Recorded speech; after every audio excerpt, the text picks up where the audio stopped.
Ya Rasulallah, Ya Habiballah, Ya Rasulallah, Ya Habiballah. Salam alayk, Ya Nabi, salam alayk, Ya Rasul, salam alayk, salawatullah alayk, salam alayk, Ya Nabi, salam alayk, Ya Rasul, salam alayk, salawatullah. سلام علیک مصطفی خیر الورا وہ سرور گرد و سرا ہو مصطفی خیر الورا وہ سرور گرد و سرا ہو اپنے اچھوں کا تصدق ہم بدوں کو بھی نبا ہو سلام علیک یا نبی سلام علیک یا رسول سلام علیک صلوات سلام علیک یا نبی سلام علیک یا رسول سلام علیک صلوات اللہ علیک سلام علیک ملک خاص کبریا ہو مالک غیر ما سوا ہو ملک خاص کبریا ہو. I'm going to call upon an esteemed and renowned scholar who's a graduate of the Hazrat Sultan Bau Trust in Birmingham. He completed his Islamic sciences under the notable Fadilatul Shaykh Allama Abdul Rasul Baksh Saidi Sahab. He's received numerous ijazas from notable and eminent personalities, including the Muhaddis of Makkah. He's an internationally renowned scholar of Islamic law, and he's a graduate of the classic Islamic sciences. He's studied the Arabic language for a number of years, not only in the UK but also in the Arab world and in Pakistan. He has taught several Arabic classes in the UK, and he holds the position of being the youngest Mufti in the UK. He studied at the University of Cambridge, and currently he's studying for a PhD. Please join me in welcoming the Honorable Sheikh Mufti Munawar Atiq with the traditional slogans Nara Takbir, Nara Risalat, Nara Risalat.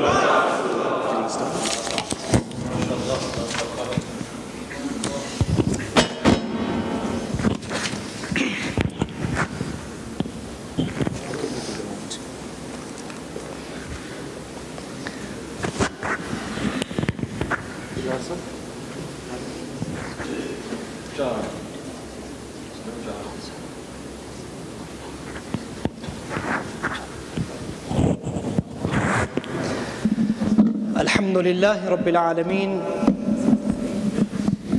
الحمد لله حمدا يوافي نعمه ويكافئ مزيده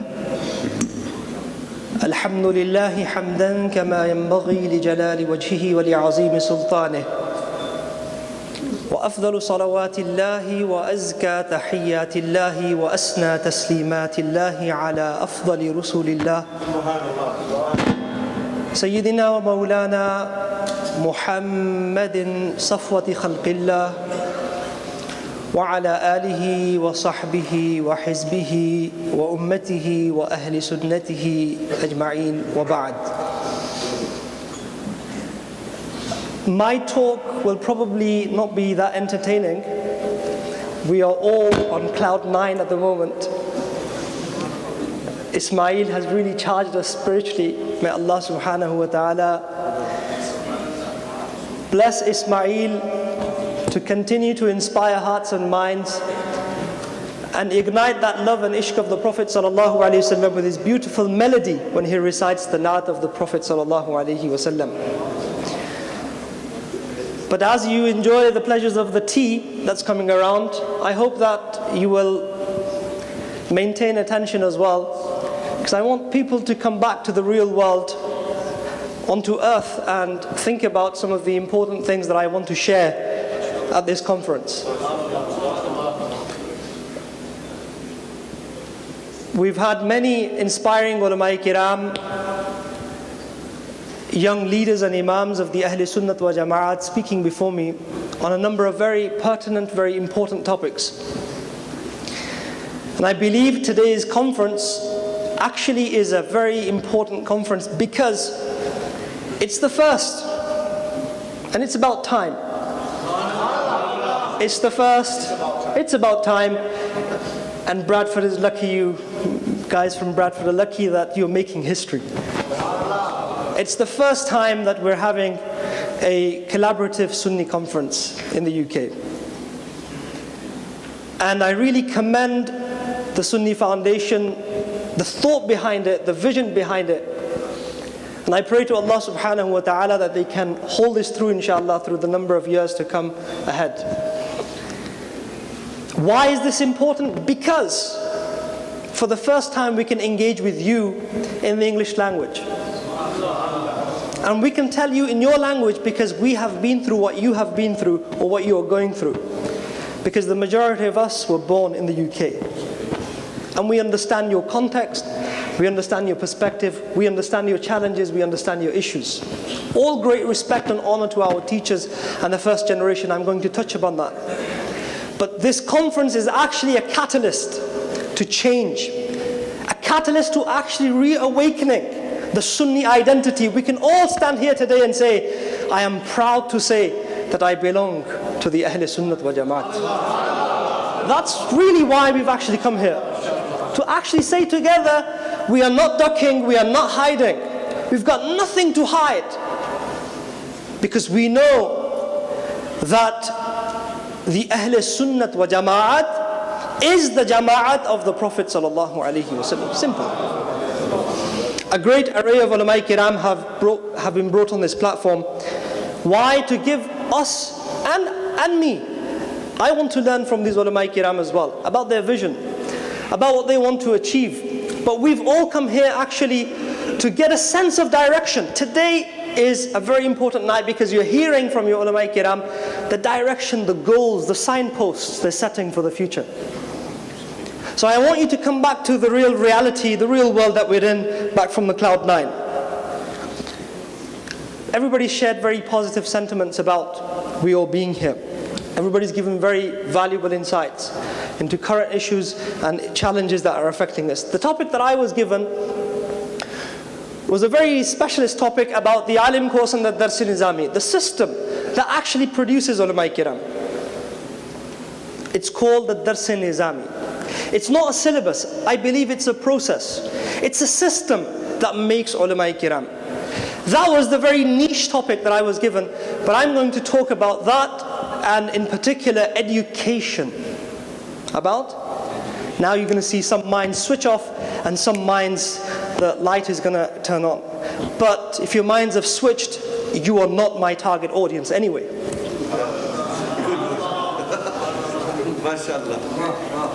I want those minds that are actually listening, are going to think about everything I say. And I told you my speech is not going to be entertaining. It's not going to charge you, but it will benefit you. We came into this, our forefathers, hardworking people came as migrants into this country. The biggest issues, the biggest challenges that they had in the 70s and 80s, what do you think they were? Can somebody tell me? Do you know what it was? Halal food, the E-numbers. The E-numbers, we were still trying to figure out what's halal in the sweets and chocolates. Those were some of the big issues. Creating centers that we can affiliate with, mosques, idare, marakiz, centers of education. That was the concern, and we done that. That generation, to the best of their competencies, they done what they could. And we, this generation, the ulama that you see, we're actually a product of their efforts. Don't underestimate what they've done. But they done what they could to the best of their competencies. Don't underestimate what they've done.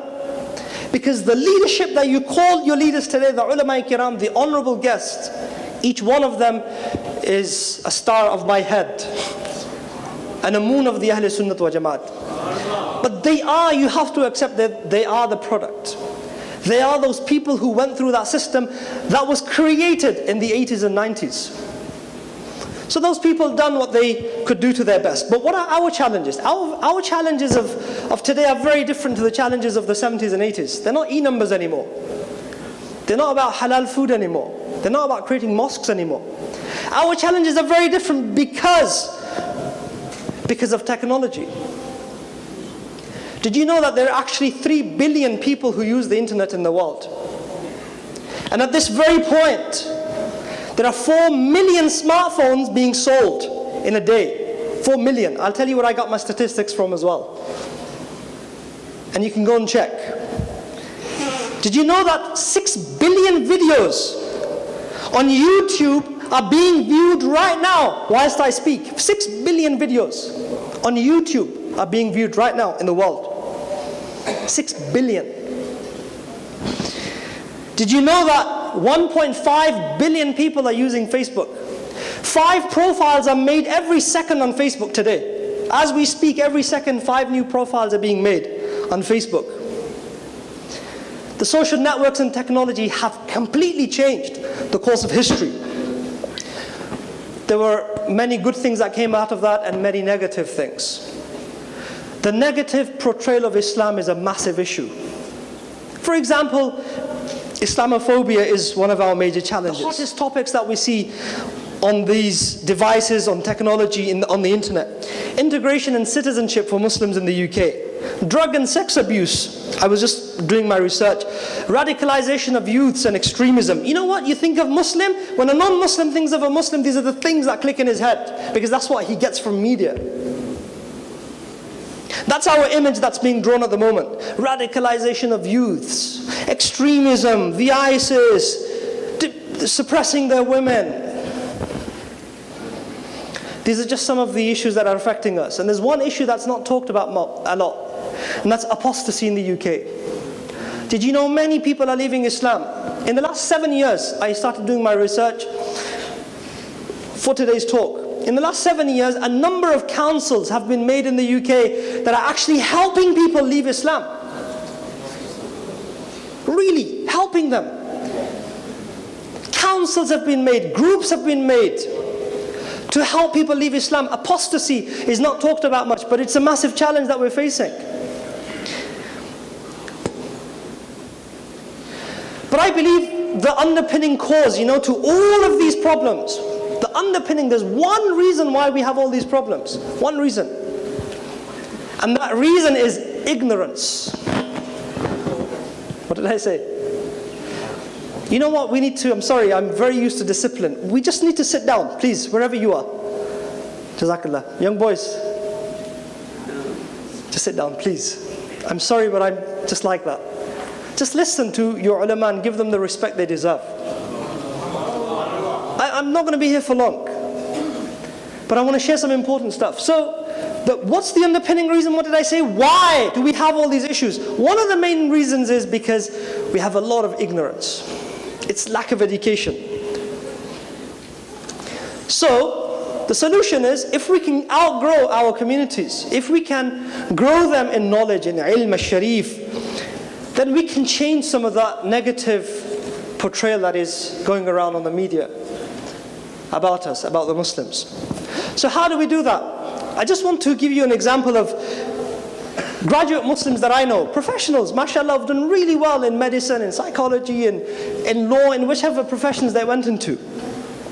And at the age of 20 and 25, they're asking me basic questions of fard ain, obligatory knowledge that you would expect a Muslim to know.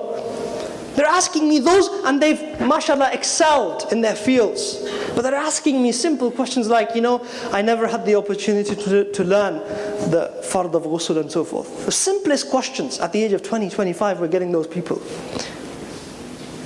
And I ask myself, why didn't they learn that stuff earlier? Why are they asking me at the age of 25, and they've done so well in their professional lives and their degrees? Why? So, us ulama kiram, us teachers, we started to come up with some fix-it solutions. How do we deal with this problem? And this is happening all throughout the UK. The short-term solution was, okay, we will start some courses on the weekends, do some part-time classes for these people. So a number of courses began throughout the UK, half-day courses, evening programs, 1 hour dars here, a mahfil zikr and dua. Happened. Brilliant. That's what they were looking for. But that, I believe, is just a short-term solution. Why? Because what we're doing there in that short-term solution is we're only healing the sick. They've come to us sick and we're giving them some medicine. I believe we as ulama kiram need to think in the other way, in the other perspective. Why let these people fall sick? Why are we waiting for them to come to us and say, Hazrat, I never learned the deen, I don't know my fard knowledge, and I'm 30 years old. So we're just running part-time courses and a program here and an event there, and mashallah, we're doing great. But that is just a short-term fix-up. That is not the permanent solution to our problem. Because we're trying to fix through these temporary courses, we're trying to fix a deteriorating society. So my proposition is, why shouldn't we start preventing that illness, the prevention aspect rather than the healing aspect? Why let people come to you at the age of 25 and say, I don't know my farz ayn, I don't know my fardul ayn? Why let that happen? Why are we waiting? We need to get out that mentality of waiting for sick people to come to us. So we need to come to a more sustainable plan. And that's not the short-term plan. The short-term plan needs to carry on. Yes, we need more courses on the weekends, we need more mahafil and short-term fix-ups, because they are a catalyst. They motivate people to actually come onto the long-term things as well. They inspire a lot of people. And the majority of you can resonate with that. The majority of you can actually say, you know what, I actually came onto one of those evening courses and that's why I'm here today. Brilliant. Those courses do work, but they're not the long-term solution for the problem of education. The long-term solution that I think is that we need to have a plan. We need to have a vision, a strategy. I'm not trying to act like a politician here talking about strategies. Strategy means we need to think of a plan. We need to think of a plan that can block ignorance as much as we can. We have to make the struggle. We leave the results to Allah subhanahu wa ta'ala. So where does that process start then? Where does it start? It starts in the home. Where does it start? The education starts in the cradle. It starts with your mothers and fathers. But they had fewer opportunities than us in education. They had fewer opportunities than us in education. So what do we need for them then? How can we make good parents? We need what we call in Urdu ta'lim-e-baligha. We need our centers, our mosques to take care of the spiritual and religious needs of parents, so that parents can give good tarbiyah and nurture the children. So the first, where the process of education starts, is the home.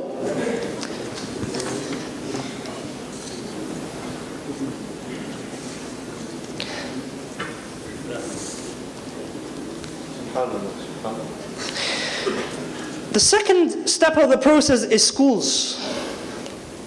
But really, will Muslims get a balanced secular and religious education in state schools? Will they?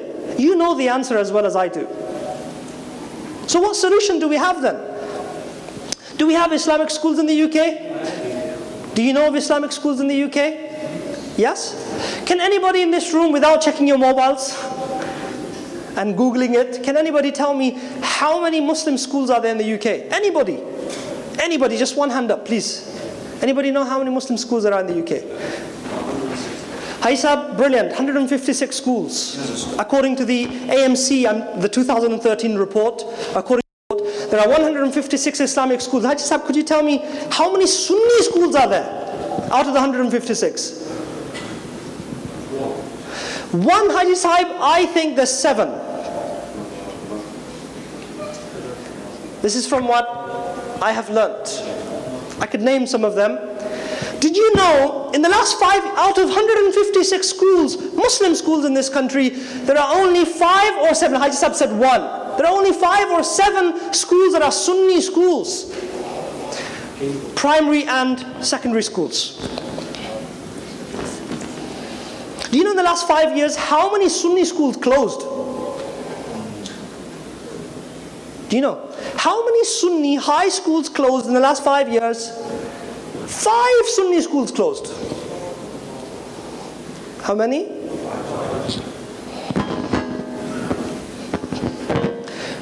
According to the AMC report 2013, there are 24,000 Muslim children studying in 150 schools, 2013. 24,000 children are going to 156 schools, out of which only 5 or 7 are Sunni schools. I've presented the problem to you. Just work it out. So what are the complaints? Who's actually gone to a Sunni school and said, Hazrat, why did you close your school? Any of you approached a school that closed in the last 5 years, Sunni school, and asked them why? Why? Why are you asleep? Why haven't you gone to your ulama who had schools and closed? Why didn't you feel their pain? Wallahi, we want to break down in tears. Why didn't you get up and go to them and ask them, can you tell us why your school was struggling? Who's gone back to a Muslim school that closed in the last 5 years? Some of you probably did and don't have the confidence to speak. It's okay. And I went to some of these schools and I asked them, why did you close? And there were two main complaints, which are regarding us and our community and the Sunnis particularly. And I have to share them with you because this is the time to actually share them with you. The main complaint was, one of the main complaints is, we don't have enough Sunni staff. We don't have enough Sunni teachers that can teach English, science, maths and so forth. You might think this is all boring stuff I'm talking about. But schools create the futures of the leader. The leaders of the future. Schools create the vision of the future. Schools create those inspiring leaders. I came from a school, Maulana came from a school, all these ulama kiram went to schools.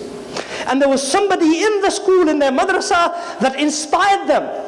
That's why they are where they are at today. So one of the things was we don't have enough staff.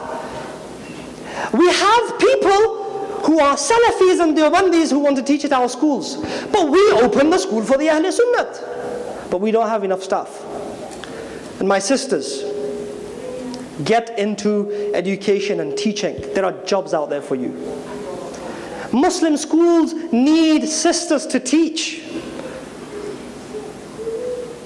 Why aren't we qualifying as getting teacher status, QTS? Why aren't we doing PGCs? Why aren't we going into personal development and furthering education? Why aren't we doing that? We need those skills. And schools are closing, number one, because we do not have enough staffing, Sunni staffing. Number one.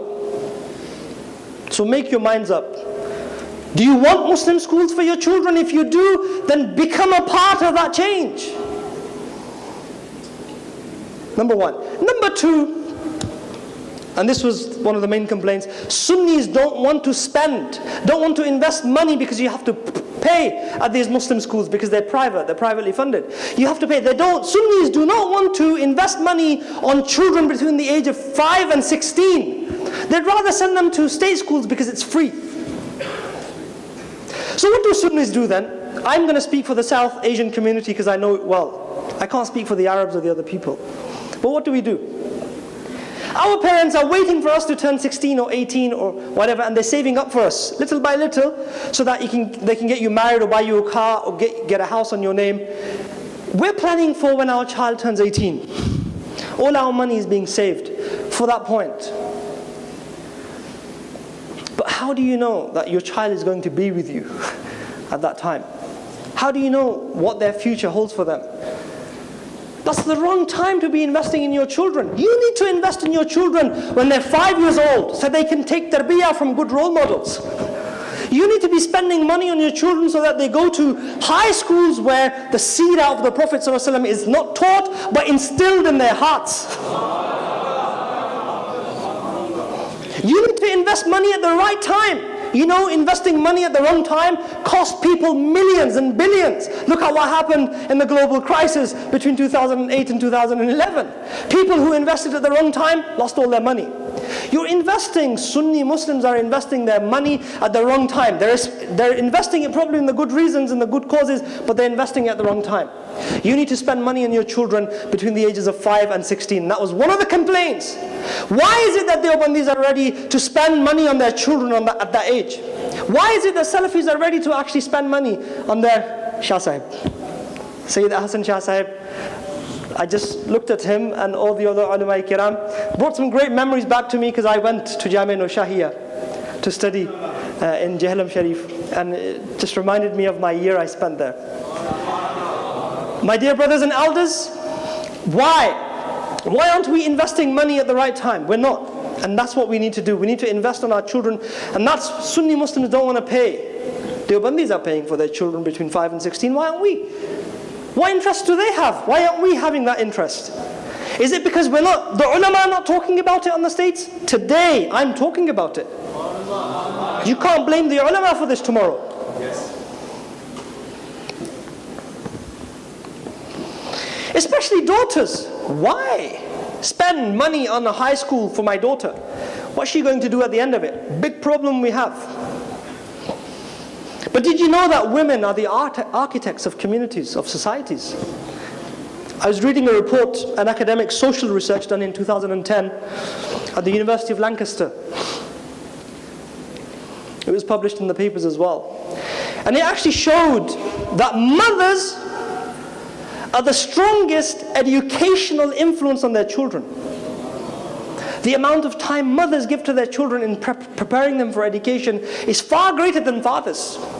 So, therefore, if we prepare those kinds of mothers for the future, then we can have better sons in the future as well. Why aren't we spending on our daughters? Lots I wanted to say. One school I particularly want to praise, Al-Burhan Girls' School in Birmingham. Did you know in 2000, it's as far as I know in the last year, in 2014, Hazrat, in 2014, last year, Ofsted, in their inspection, they graded the school, Al-Burhan, it's a Sunni school for our daughters, they graded that school outstanding. Nare Takbir, Nare Risalat. Talk about the real work happening. Those are the people who are behind closed, they're not celebrities. They don't have big pages on Facebook, they don't have a big fan base, but they're doing the work. So Allah has put us in this position where you will come out in thousands will come out and listen to Qibla Pir Saqib Shami Sahib. In thousands you will flock out to listen to Imam Asim Sahib, Allama Ijaz Shami Sahib. We, these ulama, need to talk about those hidden people, those gems who are doing work in the background. We need to support them. So, the strategy for the Alim course, that was just education. The strategy for the Alim course. You know how important the Alim course is? It actually makes the ulama. It's that machine that will turn out ulama for you. In simple words, I'm putting it. So it needs to be a good, strong, robust, it needs to be a good system. And it needs to live up to the challenges of today. So I've came up with a number of things, and you know what? I'm not a soldier that's going to actually do this on my own. Disclaimer number one, when I mention these 4 points to you, Munawar Atiq Sahib is not going to do this on his own, and is not vouching today to do it on his own. I'm with you. That's the passion we need. That is the passion we need. You know why? Because it's the responsibility of not Munawar Atiq Sahib, but all the leaders on the stage today and the community. This needs to happen together. Without your support, without your finances, without your support, we can't do anything. Leaders are paralyzed if they don't have followers. And followers are useless if they don't have leaders. We need each other to live. We live on you, you live on us. That is how the work of the deen is going to happen. So, I'm not saying I'm going to do this on my own. What I'm proposing is, after the Sunni conference, inshallah azza wa jal, I'm in my second, make dua for me, I'm in my second year of my PhD. And inshallah azza wa jal, I'm finishing my PhD next year at the University of Birmingham. And inshallah, I have a vision that I want everybody to share. We need to have a strong alim course. The alim course makes Sunni leaders. Qibla Chaudhry Sahib said to me, Dars-e-Nizami, you need to speak about it. Some of the changes we need in the Dars-e-Nizami, a think tank needs to be developed for this. I'm just proposing some things. A think tank. We need, Hazrat Allama Pir Saqib Shahmi has great knowledge and background in the Dars-e-Nizami syllabus.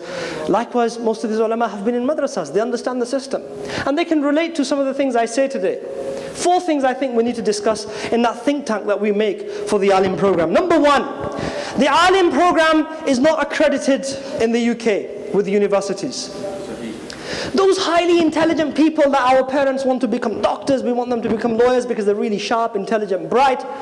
We need to give those young people incentives to do the Alim course. Why? Because they will get a degree at the end of it. They can continue their career, professional life at the end of it. So we need to think about getting accreditation approval from a governing organization. Why? Why is that important? It gives incentive to people. You know, when you're going to spend some time, 4 years on a degree, you know at the end of it, you're going to have some sort of career plan. You know you're going to go into some sort of field. A, incentive. B, it actually gives a lot of social value and esteem. I know many people who've gone through an alim course who had no degrees, and at the end of it, they actually undermined themselves. They became spiritually and mentally depressed because they did not get the social value they needed. I'm talking reality here. You probably can relate to people. So it gives you social value, and it gives you credibility. Being accredited from a university, it gives you credibility.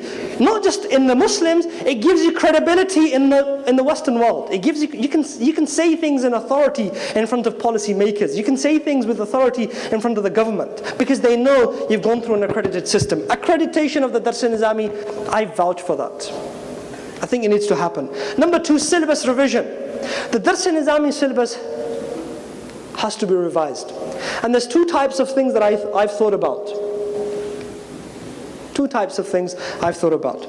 Number 1, we need to introduce humanities and social sciences into the Dars-e-Nizami as modules, so that when our young ulama come out into the real world, they know what British politics and government is about.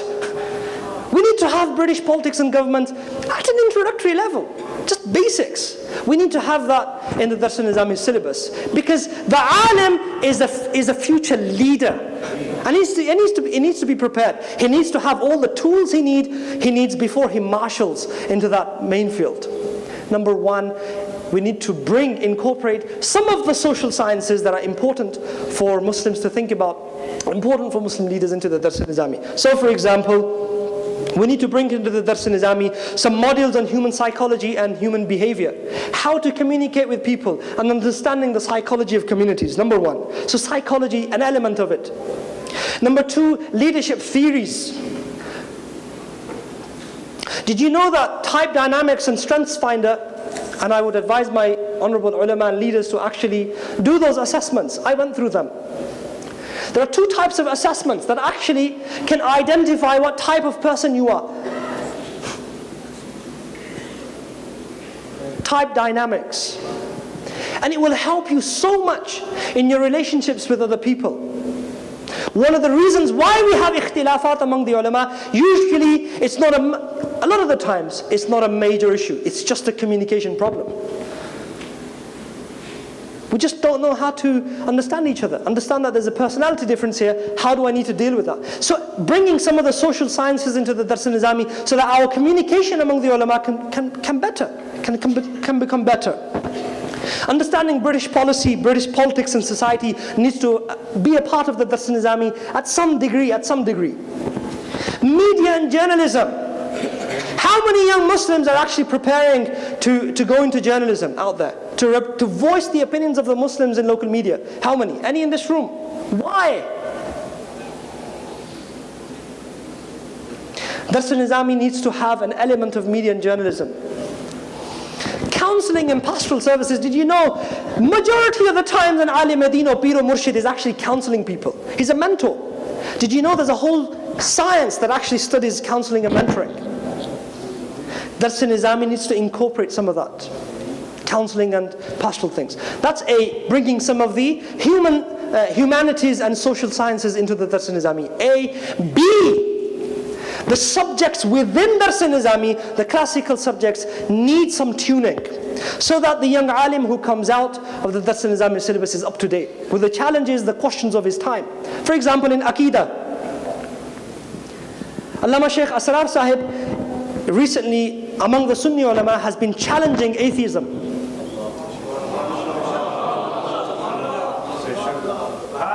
It's a big thing. I couldn't do that. That's my weakness. I couldn't do that. Why not talk about your weakness? I couldn't do that. I could do that if I prepared for it. I haven't prepared for it. But why not incorporate that into a Dars-e-Nizami syllabus, into the Aqidah? aspect of Dars al-Nizami. Why not bring atheism and the questions of atheism into the Dars al-Nizami syllabus? No. Bringing atheism into the Dars al-Nizami syllabus, number one, into the Aqidah. Number two, oh, by the way, according to the UK Census 2011, did you know how many Muslims there are in this country? Look, we don't even know basic facts. 3 million Muslims in this country. And did you know how many people actually say they don't have a religion? Do you know how many? There's 3 million of us. Do you know how many people in the 2011 UK census, how many people said they don't have faith, they don't believe in anything? 16 million. That's the challenge we're up against. 16 million people, according to the 2011 census, said we don't have any faith, we don't believe. So are our ulama ready to face that challenge? When somebody like that comes into the office, comes into the madrasa to ask a question, are we going to duck and hide our weakness, or are we going to be prepared for it? The Dars al-Nizami syllabus needs to incorporate atheism. Darwinism and evolution theory needs to come into, some of it needs to come into the Dars al-Nizami syllabus. So we're aware of the contemporary debates in Aqidah. We also need to, something else that we need to do in the Alim program. And I know some of you are walking out because it's the least interesting topic for you. It's not for everybody. As I told you in the beginning, it's a specialism. Only some people who are in the system will understand some of the things I'm saying. But I've been asked to talk about it, so I'm going to talk about it.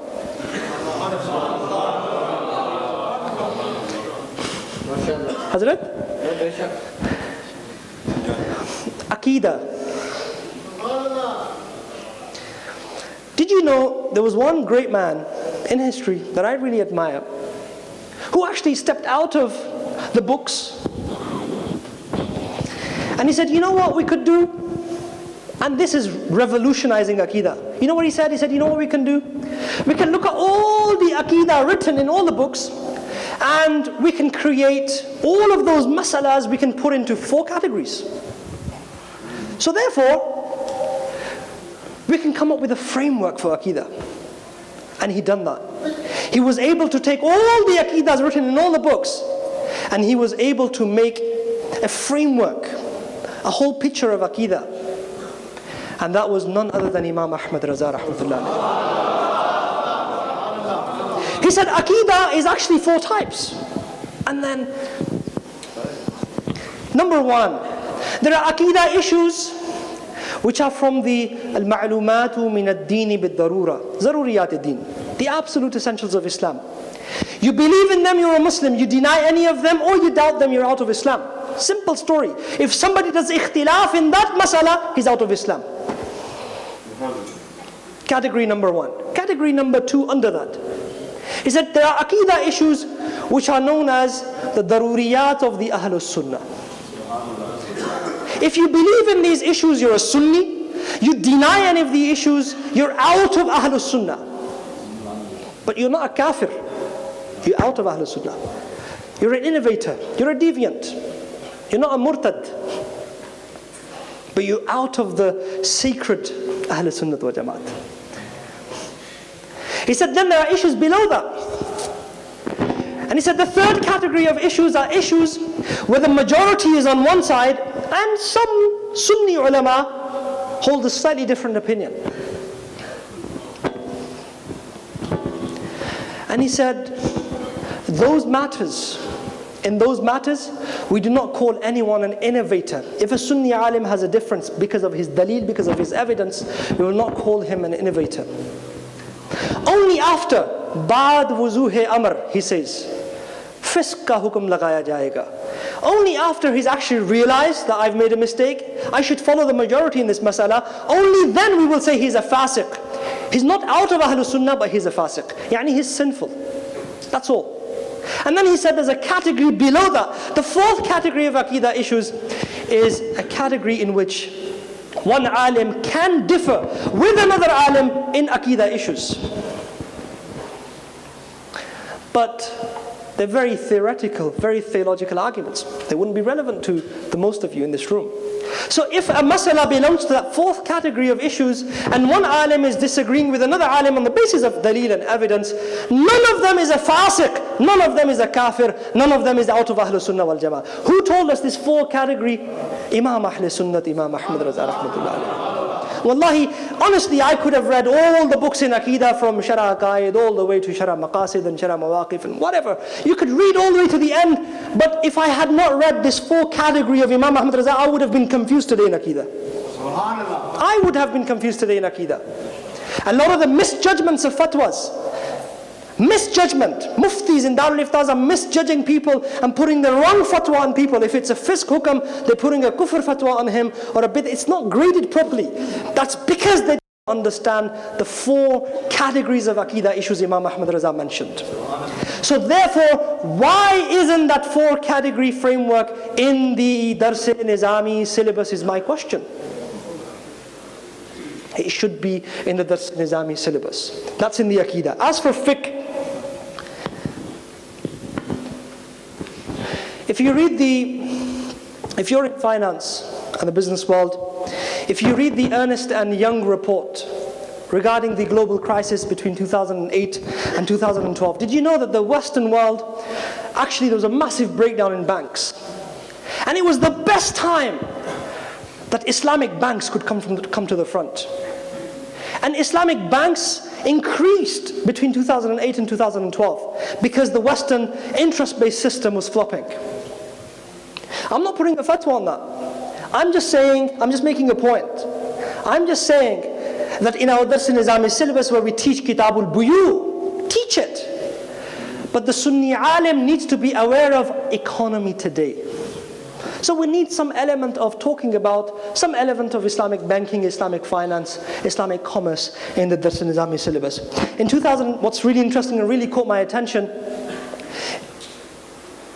in 2020, half of the world's GDP growth, half of the world's growth will come from 10 Muslim countries in 2020. That means that 10 of the Muslim countries will be bringing out so much wealth that they will be taking care of half of the world's GDP in 2020. So why aren't our young ulama, why isn't our syllabus delivering that to the young ulama? It needs to. We are the people who need to bring that into place. So incorporating what's happening in the finance world. Lots of other things, Muslim charities and how they're run. Every Muslim, next time you donate to a charity, my advice to you, we say everything negative about Muslim charities. They're always on the TV fundraising. Okay, they're doing it for good causes. Don't misjudge people. Don't try to put your judgments on people. They're doing good work. They have good causes. We are not there to actually rip open people's hearts and look at what's inside. If he's a Sunni alim, you rely on him. But you can ask any Muslim charity before you give them money, do you have a Sharia advisor to your charity? Please tell me. Next time you give money to a charity. Because charities that do not have ulama kiram on their advisory boards are misusing money. I'm not naming any charity. But if they don't know the masail of zakat, how are you expecting them to handle your charity money properly? So, when you give money to a charity, ask the charity, do you have a Sharia advisory board? Is there any alim that is supervising your daily transactions? Is there any alim looking over your cases? When you are mutma'in, when you are confident that this charity has an alim supervising their charity, then donate with an open heart. It's a question to take home. But in Dars-e-Nizami, in the fiqh syllabus, we need to talk about the ethics of running charities in the UK. It needs to be a part of the syllabus in the United Kingdom. We need to look at the Charity Commission's regulations. We need to talk about policies and procedures. And the Dars-e-Nizami should have one aspect of that in the syllabus. We don't need to make experts in the Dars-e-Nizami in all these fields, but ulama who are clued up. Ulama who know that there's this system called a Charity Commission. And ulama who can guide charities on the ethics of handling zakat money, on the ethics of handling fitrana money, on the ethics of utilizing charity money. The ulama need to go into that as well. Islamic bioethics. It's a massive area. Organ transplantation. Did you know, in Manchester, I was in a meeting with some of my brothers who are from Manchester. We went to a meeting last year, which was organized by the NHS. It's partly related to my research as well in the PhD. We went to a meeting in the North Manchester Central Hospital. And I don't have the figures with me, but it was mind-boggling. We Pakistani people, there's a massive list of us wanting organs. Wanting? We want to take organs. We need kidneys, we need transplants. We're all on the receiving end. But look how bad this is. The image that we're giving. When it comes to the donating end, nobody wants to donate. Why do you have double standards? Why is there on the NHS, imagine what the NHS is thinking about. All these Pakistani, British Muslims, they all want organs, but they're not donating any organs when we need them. Why were you on the receiving end if you're not going to donate? Don't bring us to shame. I'm not going to go into the fiqh of whether it's allowed or not. But look at the image we're giving.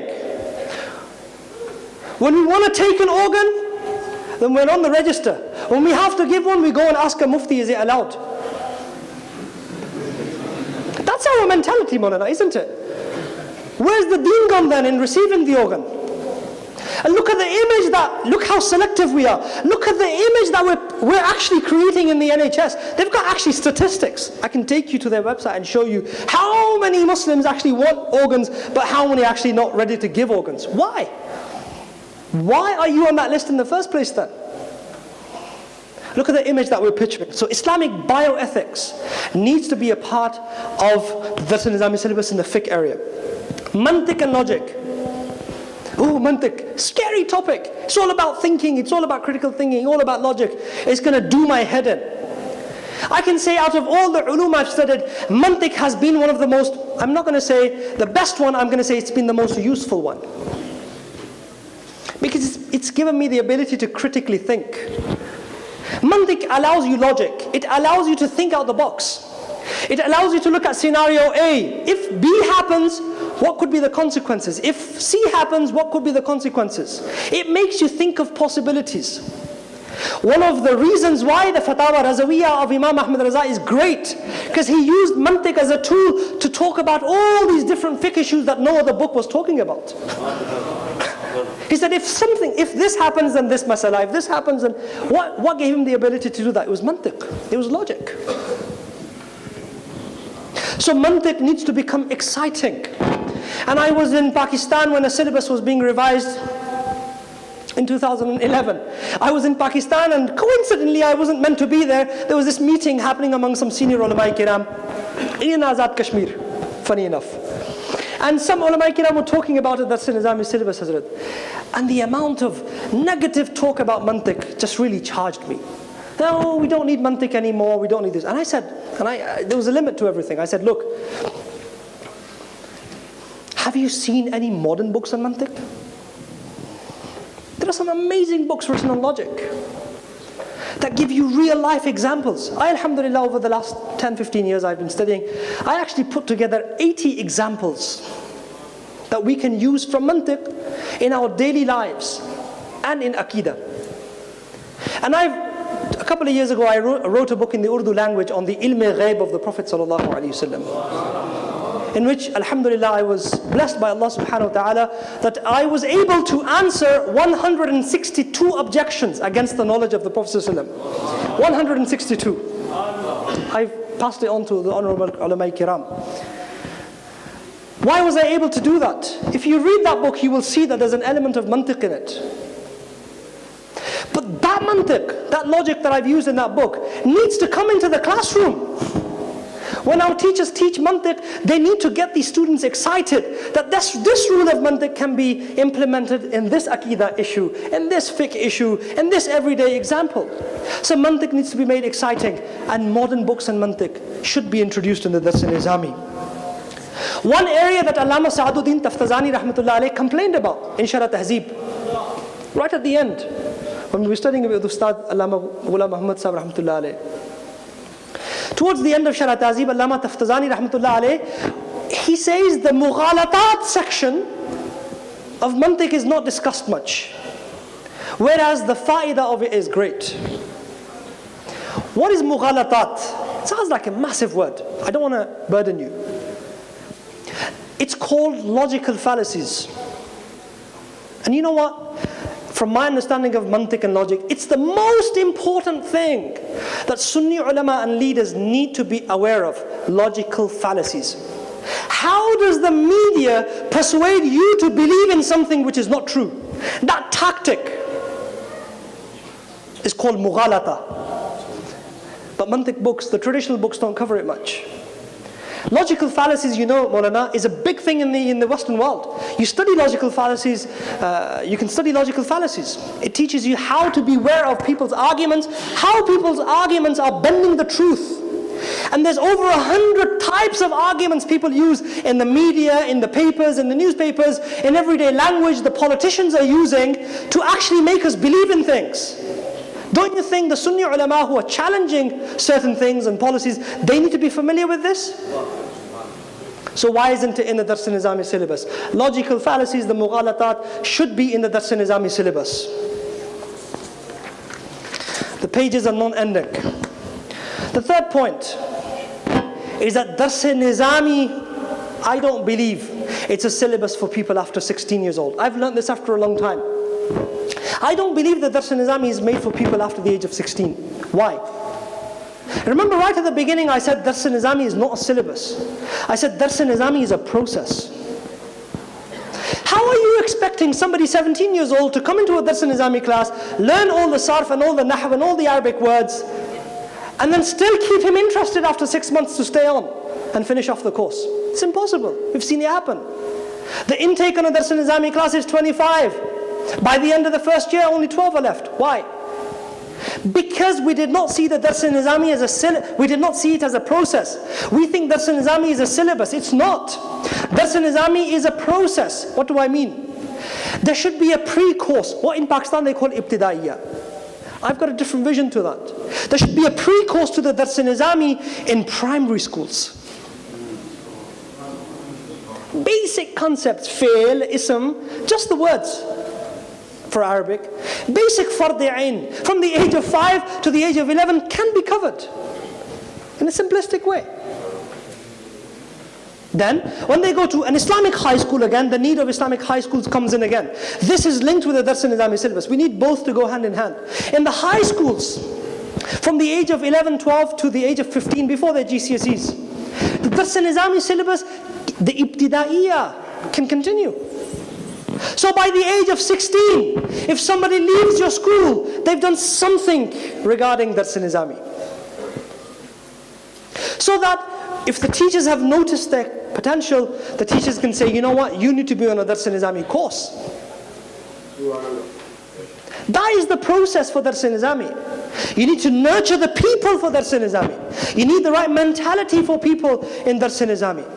Because you can't think that you're going to revolutionize their lives overnight or within 6 months just by teaching them Arabic language. It's not going to happen. It's a whole process. And that process needs to begin in primary Islamic schools, so that the fard ain is completed by the age of 11, 12, 13. So that we don't have people at the age of 25 who are graduates in medicine and law who are saying, I don't know how to do ghusl. It's a whole process. And this is not going to happen overnight. It's going to take time. It's going to be a sledge. But the good thing is we're talking about it now. The good thing is we're thinking about it now. And the fourth point, so incorporating the ibtidaiyya of the Dars al-Nizami in primary schools and high schools. And the fourth point that the think tank needs to think about in regards to Dars al-Nizami is teacher training. If you're a mosque committee member, I'm not being confrontational because I'm not asking you directly, really finishing. If you are a committee member, when was the last time that you spent some money on the professional development of your teachers? Why? Why haven't you, if you haven't? Why haven't they? You don't need degrees, but you need to be up to date with teaching skills. You need to be up to date. We're too busy fighting. But let's think about the positive thing. From today, inshallah, if you're a committee member, go back into your masjid and say, you know what? This teacher has been teaching, he can speak English, needs to speak English. This teacher needs professional development. We're going to pay for his training. Subhanallah. But we're not taking advantage of that, are we? The Dars-e-Nizami doesn't mean that you've got a degree now and that you're an alim. Ma bhaiya, you still need development. The point I'm trying to make. I still need development. I have strengths and weaknesses and I need to still develop. There's one task that I want everybody to do. It's going to be homework for everybody. I'm a teacher. Homework for everybody. I want everybody to go home. Hazrat, my style is very different. I haven't spoken in front of Hazrat, I think, ever. Have I?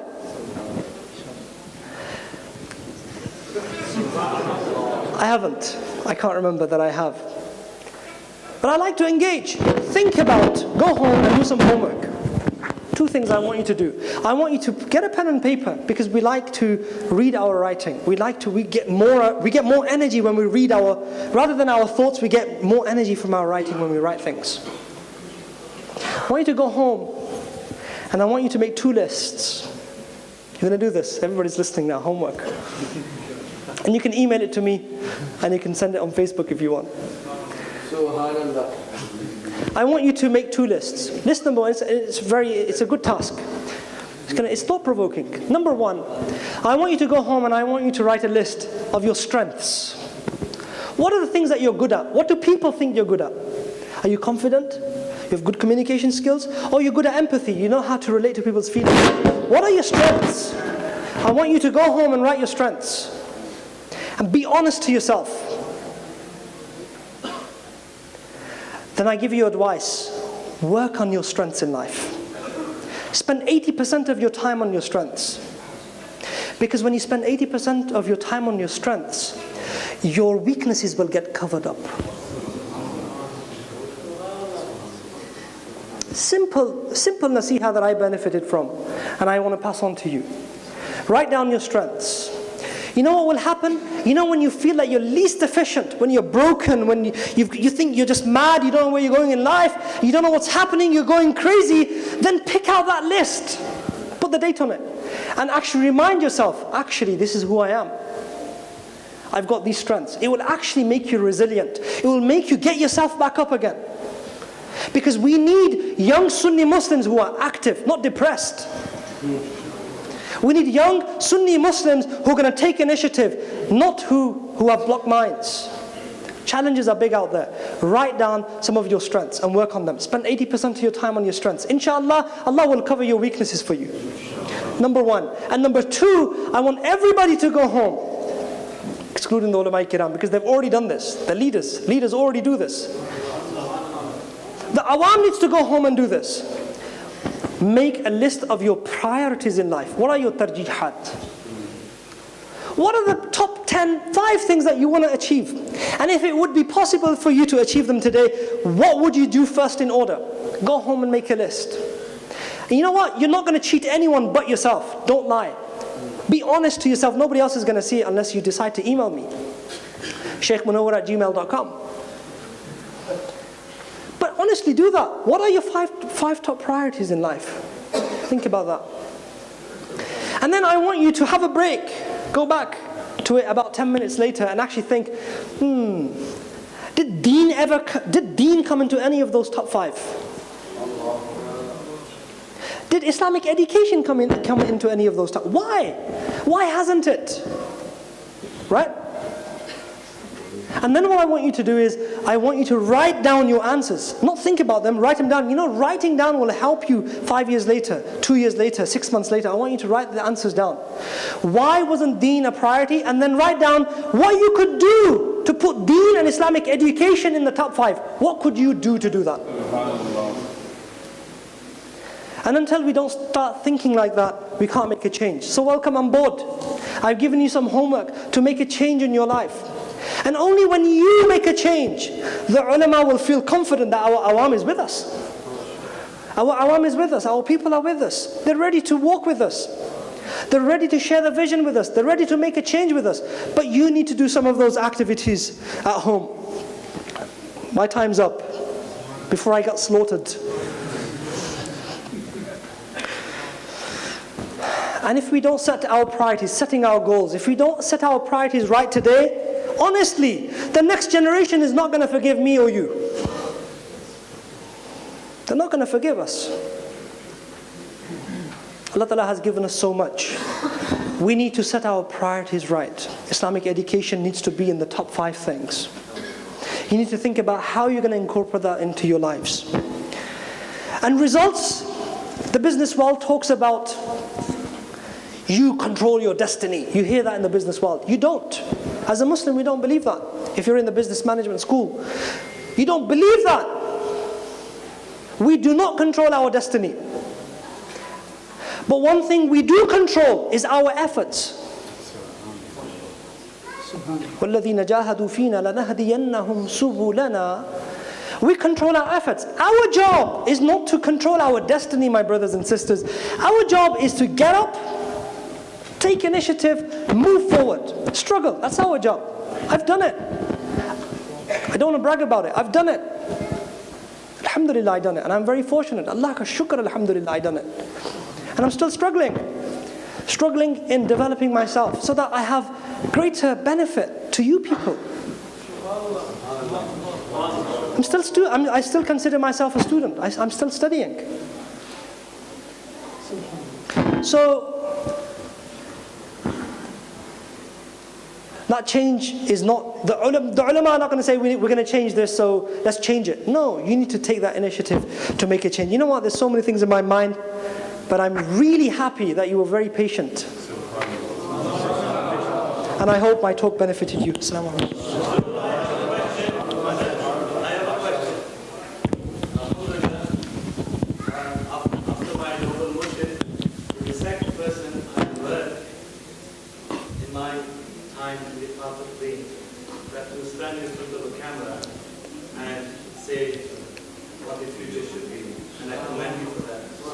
Subhanallah. Secondly, the statistic that you came out with, very good research, absolutely. Okay, mashallah. Perhaps we can leave the observations till after, inshallah. Okay, one last point.